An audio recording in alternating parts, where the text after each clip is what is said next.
Bom, a gente continua no cenário internacional. Isso porque diversos líderes ao redor do mundo comemoraram o avanço das negociações de paz entre Israel e Hamas. Quem vai trazer todos esses detalhes agora para a gente aqui ao vivo nessa edição do Fast News é o nosso repórter internacional, Elias Caetano.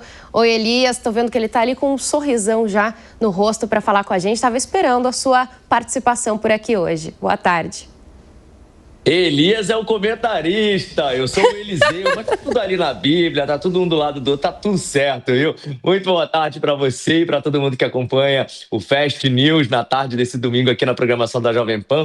A gente segue acompanhando ao vivo as principais notícias do dia e a gente traz agora essa atualização, porque há muitas autoridades de diversos países do mundo, Bia, nesse momento se manifestando com relação ao tema possível fim da guerra entre Israel e a organização terrorista Hamas. Diversos líderes do planeta estão celebrando na tarde de hoje o avanço nas negociações entre Israel, Hamas e Estados Unidos e, claro, manifestantes, como não poderia deixar de ser e de ter, estão também pedindo aí o fim da guerra. Eu separei aqui algumas dessas repercussões internacionais de governos e organismos, né? Como, por exemplo, a da presidente da Comissão Europeia, Ursula von der Leyen. Ela disse que é encorajador ver sinais de disposição para negociar e que agora é a hora de transformar palavras em ação. Ursula von der Leyen ainda aproveitou para pedir um cessar-fogo duradouro e também a libertação de todos os reféns. O presidente da França, Emmanuel Macron, afirmou que agora, finalmente, a paz está ao alcance e que o plano, apoiado pelos Estados Unidos, representa, sim, um caminho realista para encerrar o sofrimento de civis inocentes. Ele ainda agradeceu o papel do Egito, que mais uma vez atua como mediador direto nas negociações junto com o Catar, lá com a organização terrorista Hamas. Aqui nos Estados Unidos, o presidente do país, Donald Trump, autor dessa proposta que concentra, que reúne, condensa 21 pontos entregue às partes, anunciou que Israel concordou na manhã de hoje com uma linha inicial de retirada de tropas de dentro da faixa de Gaza. Mas isso só vai acontecer porque está condicionado aí ao compromisso do Hamas de manter o cessar-fogo e de também aceitar aí a liberação de alguns reféns. Trump disse o seguinte, abre aspas, agora que o Hamas aceitou o plano, é a hora de parar os bombardeios, fecha aspas. O primeiro-ministro da Austrália, o Anthony Albanese, também se manifestou, destacando que toda iniciativa que poupe vida de civis deve ser apoiada e sem hesitação. Bia. Eliseu, olha, eu falei que você estava sorrindo, achei que era por conversar comigo hoje, mas é porque eu errei o nome, mas é muita gente conversando com ele, Eliseu, Elias, hoje é domingo, plantão, acontece, né? Mas, Eliseu, deixa eu te perguntar mais uma coisa, ainda sobre esse assunto, em meio às comemorações, né, para esse possível fim da guerra, as autoridades israelenses, americanas e os representantes do Hamas estão a caminho do Egito para negociações, é isso mesmo? O que a gente deve esperar?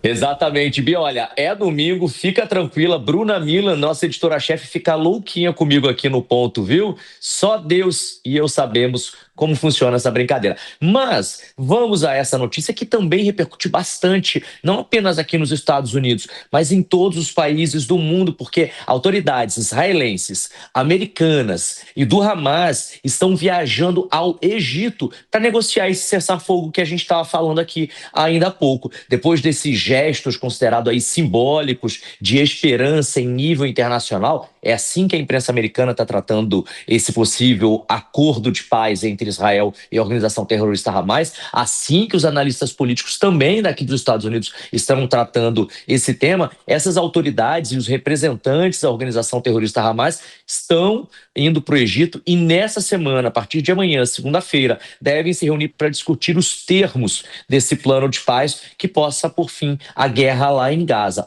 Vale lembrar que há grupos dissidentes tanto no governo israelense quanto na organização terrorista Hamas, que não querem que a paz seja encontrada pelos grupos. E aí o governo dos Estados Unidos, do Egito e do Catar estão trabalhando juntos aí para tentar convencê-los. O objetivo dessa missão ao Egito, aliás, o Egito é tradicionalmente mediador dos conflitos lá na faixa de Gaza, não é verdade? E vai ser o palco dessas negociações. Eles pretendem definir o seguinte: o cessar imediato das hostilidades, ou pelo menos uma trégua temporária, para que daí as tropas israelenses comecem a sair e que os civis comecem a pelo menos ter aí alguns momentos a mais de paz e possam se organizar, que eles estão vivendo realmente em condições, né, sub-humanas. A libertação dos prisioneiros e também dos reféns.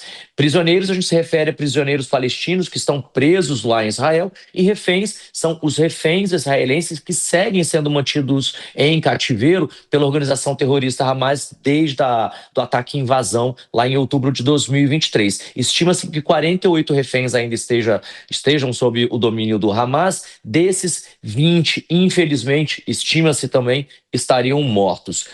O reposicionamento e também a retirada de tropas israelenses viria a seguir, é o terceiro ponto. E o quarto ponto, os mecanismos aí de segurança, governança e controle sobre Gaza. Controle sobre Gaza, a gente fala desse grupo de líderes mundiais que comandariam uma espécie de governo de transição lá. A gente vai seguir acompanhando porque esses encontros começam amanhã e, claro, aqui na Jovem Pan a gente não vai perder nada e vai te manter sempre muito bem informado. Eu volto com você no estúdio, Bia. Muito boa tarde, bom finalzinho de domingo aí para todo mundo.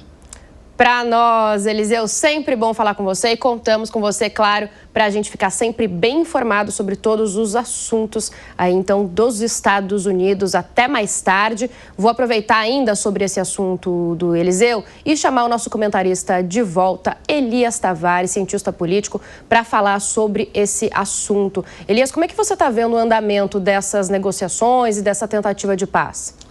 Bia, na verdade é uma surpresa boa, né? Está avançando mais do que até as pessoas mais céticas imaginavam, né?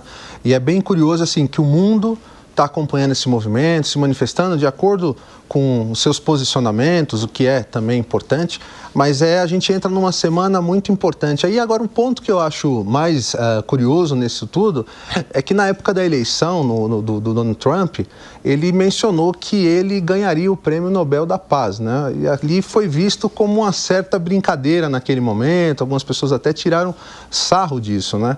Agora a gente está caminhando para que, de fato, essa possibilidade aconteça. Seria bem curioso e inesperado esse acontecimento, né? Vamos aguardar, ver o desfecho de tudo isso, que com certeza todo mundo está torcendo por isso, e principalmente o povo que está ali naquela faixa de Gaza que precisa muito, finalmente, de paz, né?